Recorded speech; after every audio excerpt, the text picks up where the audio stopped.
When the machines beeped back to life, the world he remembered no longer existed. Alexander Gray, a once powerful CEO, had been in a coma for 4 long years after a tragic accident.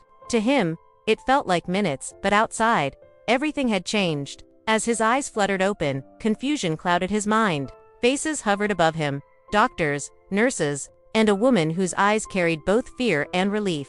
But it was the small voice that broke him. "Mommy, is that my daddy?" His pulse raced. He didn't remember her. He didn't remember the child. But their tears told a story he couldn't ignore. A man who once had everything now faced the truth of a life he'd never known, a family waiting for a father who didn't even know they existed. The rhythmic beeping of the monitors was the only sound that filled the white sterile room. The sun streamed weakly through the blinds, falling across a pale face, still calm, untouched by time. Alexander Gray, the man once called the coldest CEO in New York, had been asleep for 4 years. The world had moved on, but he hadn't single quotes, until today. His eyelids trembled, his fingers twitched, and the nurse gasped, dropping the clipboard. "Dr. Heezy's waking up." Within seconds, the room came alive. Machines beeped faster, footsteps echoed, and whispers filled the air. But amidst the noise, Alexander's mind stirred with only fragments, lights, screams, a car spinning out of control. Then, nothing. When his eyes finally opened, they met the blinding white ceiling. His throat was dry, and his voice cracked like broken glass. "Where am I?" The doctor leaned over him, eyes wide with disbelief. "Mr. Gray, you're in St. John's Hospital. You've been in a coma for years. For years." The words hit him harder than any accident ever could. He tried to move, but pain shot through his body like fire. His voice trembled. Your company's still running. Your board took over temporarily. You should focus on recovery, Mr. Gray." But Alexander's world wasn't built on patience, it was built on control. And right now, he had none. Then came the sound that stopped everything. A whisper, soft and trembling. "Mommy, is that my daddy?" Alexander's eyes flicked toward the door. A young woman stood frozen, her eyes red, her hand gripping the small fingers of a boy who couldn't have been older than 3. The boy's wide, curious eyes looked just like his own reflection once had, dark, sharp, questioning. The woman gasped, as if caught between running and collapsing. "Alex." The name struck him like a forgotten melody. He blinked hard, his mind scrambling through foggy memories. "Do I know you?" Tears filled her eyes. "You did. Once." Her voice cracked, equal parts sorrow and disbelief. "I'm Mia." He searched the fragments of his mind, board meetings, glass offices, long nights. A woman laughing in a rainy cafe. Mia. Her face was different now, older, tired, but her eyes still carried that same fire. He tried to speak, but his chest tightened. "Mia, what happened? And who is he?" She hesitated, clutching the boy closer. "You wouldn't remember. He was born after your accident." His heartbeat echoed louder than the monitors. "My son." Mia's lips trembled as she nodded, tears sliding silently down her cheeks. "Yes, he's your son, Alex." The world blurred. His company, his empire, his pride, all of it meant nothing in that moment. A child he'd never met was standing just a few feet away, calling him dad without even knowing the story that brought him here. Mia slowly stepped forward, her voice breaking. "I never told him what happened. I didn't want him to grow up waiting for someone who might never wake up." He stared at the boy, at his small hands clutching his mother's dress, at the way his lips curved nervously, unsure whether to smile or cry.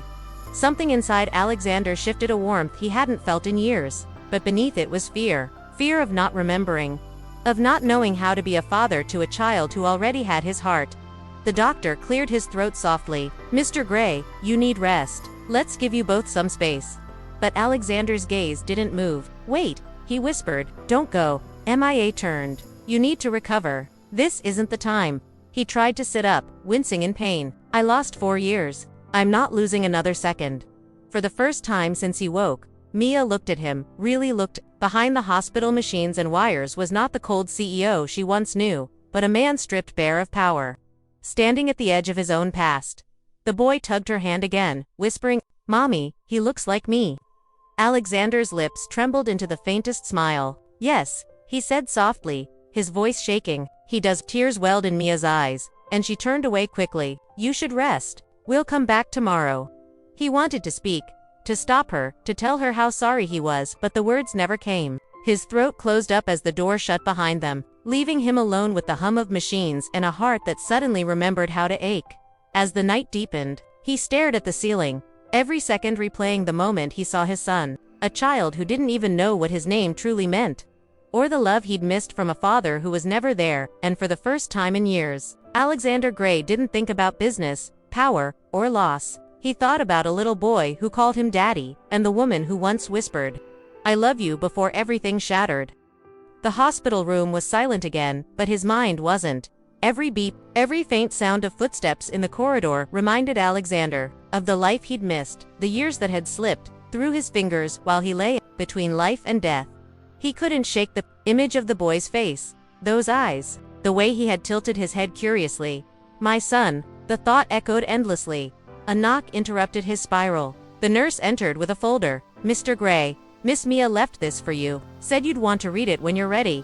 Inside was a worn photograph, a picture of Mia, smiling softly, holding the baby in her arms. Scribbled on the back in faded ink, "Your heart still beats in him." His chest tightened. He ran his thumb over the photo's corner, every heartbeat louder than the last. Mia. 4 years ago, before the accident, he had everything: money, control, an empire of glass and steel. But love, that was something he'd locked away behind ambition. He could still remember that night. The one where everything had ended. Mia had stood in his penthouse, tears streaming down her face. "All you care about is your company," she'd said, voice trembling. "And all you care about is making me weak," he'd replied coldly, closing the distance between them without touching her. She'd whispered something then, something that haunted him now. "One day, you'll realize power means nothing when there's no one left to come home to." And then she'd left. Hours later, so had he in the speeding car that never made it past the rain. Now, fate had brought her back, with a child who bore his name and eyes. He couldn't let her slip away again. The next day Mia sat outside the hospital cafe, nervously stirring her coffee. The little boy, Ethan, played with toy cars on the table. Her heart still raced from seeing Alex awake. 4 years of pain, of raising Ethan alone, of pretending she was fine, it all rushed back when she saw his face. "Mommy," Ethan said, breaking her thoughts. Why was that man in the big bed crying? Mia froze. He wasn't crying, baby, he was. Remembering? "Do we know him?" She forced a smile. "Not really. He's someone from Mommy's old life." Ethan pouted. "He looked like me." Her heart ached. "I know." Inside the hospital, Alexander asked the nurse for Mia's contact. "Please. I need to speak to her." "I'm not sure that's allowed," the nurse said gently. He exhaled. "Then, tell her. Tell her I remember her voice." The nurse nodded softly and left. Hours later, as the rain began to fall against the window, Mia walked back into his room. Ethan was asleep in her arms, his head resting on her shoulder. "You shouldn't have asked for me," she whispered, setting the child in a chair. He looked at her, eyes raw. "I needed to." Her gaze hardened. "Why, Alex?" "To say sorry, to pick up where you left off. You can't erase for years." He tried to sit up, wincing. "I'm not trying to erase anything. I just want to understand."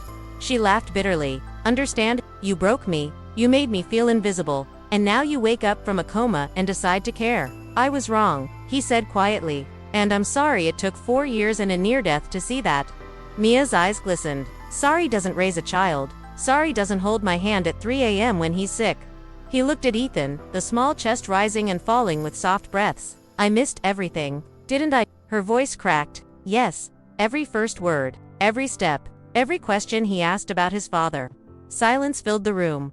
Then, he said something she didn't expect. "I want to know him, not as a CEO, not as a man who ruined things, but as his father, if you'll let me." Mia looked away. "You don't even know how to be one." "Teach me," he said. "I'll learn." Her lips trembled. "And what happens when you forget again? When work calls? When your empire needs you more than we do?" He shook his head. "That empire means nothing now. He's my legacy." Mia's tears finally fell. "You don't get to walk back into our lives like nothing happened." "I know," he said softly, "but maybe I can start by earning a hello."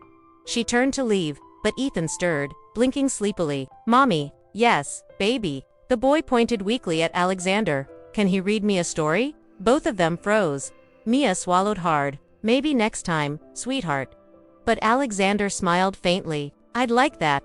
As Mia carried Ethan out of the room, she glanced back one last time, and saw something in Alex's eyes that wasn't there before.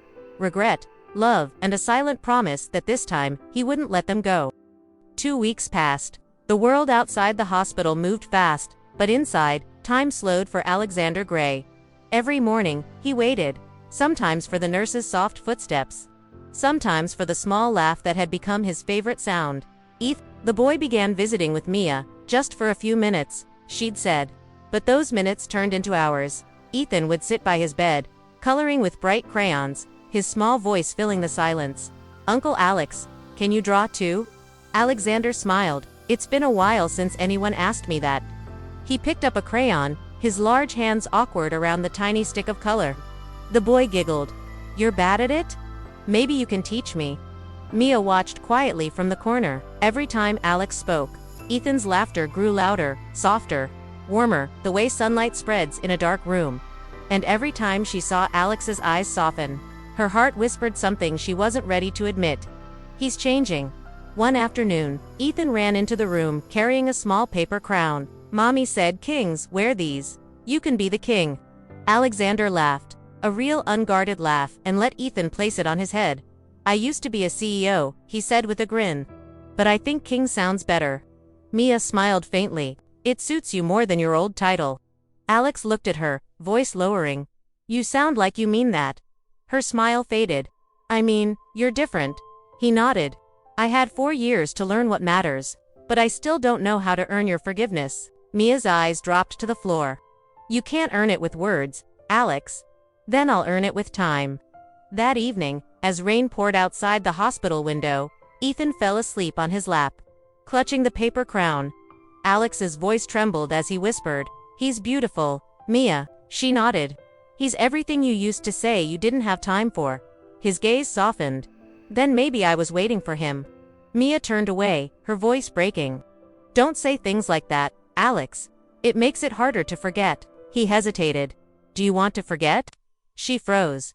"I tried," she said finally. "For years, but every time Ethan laughed. I saw you." Silence. Only the rain filled the room. Then Alex said quietly, "Mia, if I could go back, I'd choose you every time. Not the company, not the money, just us." Her eyes met his, full of tears. "You can't change the past." "No," he said, "but I can fight for the future." 6 months later, the hospital was behind them now. Alex had regained his strength, not just in his body, but in the way he spoke, the way he looked at life. He'd sold half his company shares, shocking everyone. "The empire can rebuild," he told the board. "But some things can't." Now, he stood outside a small house near the countryside, white walls, a red door, and laughter echoing from inside. Mia opened the door, surprise flickering in her eyes. "You're early." He smiled softly. "Couldn't wait." Ethan came running. "Alex, look. I built a tower." Alexander bent down to see. "That's taller than anything I ever built." Ethan grinned. "You can help me build another." Mia folded her arms, hiding her smile. "He's taken a liking to you." Alex looked at her. "I've taken a liking to both of you." She looked away, flustered. "You're impossible, maybe," he said, stepping closer, "but I'm here." Mia hesitated. "And if you leave again?" He took her hand gently, as if afraid it might disappear. "Then I'll come back twice as fast." She blinked, tears welling. "You really changed." "I didn't change," he said softly. "I just finally woke up." For the first time in years, she smiled, not out of pity or sadness, but something real. "Welcome back, Alex." He looked down at Ethan, who was now placing a small crayon in his hand. "For you, Daddy?" Mia froze. Alex's breath caught. "What did you say?" Ethan grinned proudly. "Mommy said you used to be my daddy before the car made you sleep." Tears blurred Alex's vision. He pulled Ethan into his arms, whispering, "I never stopped being that, buddy." Mia turned away, tears streaming down her cheeks. For the first time in forever, the world felt whole again, not in boardrooms or skyscrapers, but in a small living room where a child's laughter healed what years of silence had broken. The screen fades to black. Soft piano music plays. Text appears. Sometimes, the hardest awakenings lead to the most beautiful beginnings. He woke from a coma, but what really woke him was love. Alexander Gray thought he had everything: success, wealth, and control. Yet life had other plans. In one heartbeat, he lost his empire and found something far greater: a family waiting in silence. Mia's forgiveness wasn't instant. Ethan's love wasn't automatic. But every second, every smile, every story read at bedtime, rebuilt the man behind the title, CEO. Now, as rain fades outside that little countryside home, he knows the truth. Sometimes, life takes everything away, just to give you what truly matters. If this story touched your heart, don't forget to like, subscribe, and share it with someone who still believes in second chances. Because sometimes, waking up isn't opening your eyes.